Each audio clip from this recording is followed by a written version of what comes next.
昔、雪深い山のふもとに2人の木こりが暮らしていました。1人は年老いた男、もう1人はまだ若い男でした。ある冬の日、2人は山へ入り、日が暮れるまで木を切っていました。帰り道、空が急に暗くなりました。風がうなり、雪が横殴りに吹きつけます。白い闇が山も道も2人の足跡さえも消していきました。このままでは凍え死んでしまう。2人は必死に歩き続けました。やがて川のそばに小さな山小屋が見えてきました。古びた小屋でした。戸は歪み、屋根には雪が重く積もっています。それでも2人にはそこしか逃げ場がありませんでした。小屋の中に火はありません。戸の隙間から雪混じりの風が入り込んできます。それでも外にいるよりはマシでした。2人は身を寄せ合うようにして横になり、疲れ切ってすぐに眠ってしまいました。夜更け、若い男はふと目を覚ましました。寒い。ただ寒いのではありません。体の奥から血が凍っていくような寒さでした。小屋の戸が開いていました。月の光の中に一人の女が立っていました。白い着物、白い肌、長い黒髪、美しい女でした。けれどその美しさは人のものではありません。女は年老いた男のそばへ歩いていきました。そしてゆっくりと白い息を吹きかけました。年老いた男の体がびくりと震え、そのまま動かなくなりました。若い男は叫ぼうとしました。けれど声が出ません。女は音もなく近づいてきます。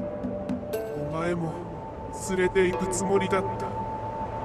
女の声は頭の中で響くようでした。けれどお前はまだ若い。今夜だけは見逃してやる。女はさらに低い声で言いました。ただし今夜見たことを誰にも話してはならない。もし話せばその時はお前の命をもらいに行く。次の瞬間、女の姿は白い雪煙となり、吹雪の中へ消えていきました。朝になると山は静まり返っていました。年老いた男はもう目を覚ましませんでした。それから何年かが過ぎました。若い男は道で一人の女と出会いました。女の名はおゆき。色の白い美しい女でした。おゆきは優しくよく働き、若い男はいつしか心を奪われました。2人は夫婦になりました。子供も生まれました。家には笑い声があり、いろりには火があり、冬の夜でさえ暖かく感じられました。けれど若い男は時々ふと思うことがありました。お雪の横顔があの夜の女に似ている。ある雪の夜、お雪は火のそばで針仕事をしていました。若い男はその横顔を見て急に胸の奥が冷たくなりました。おゆき。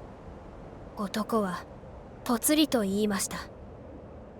昔こんな雪の夜にお前によく似た女を見たことがある。お雪の手が止まりました。男は話し続けてしまいました。山小屋のこと、年老いた男のこと、白い着物の女のこと、そして決して話すなと言われたこと。話し終えた時、いろりの火が小さくなりました。おゆきはゆっくりと顔を上げました。話しましたね。その声はもう人の声ではありませんでした。あれは私です。あなたは約束を破りました。部屋の中に白い霧が広がっていきます。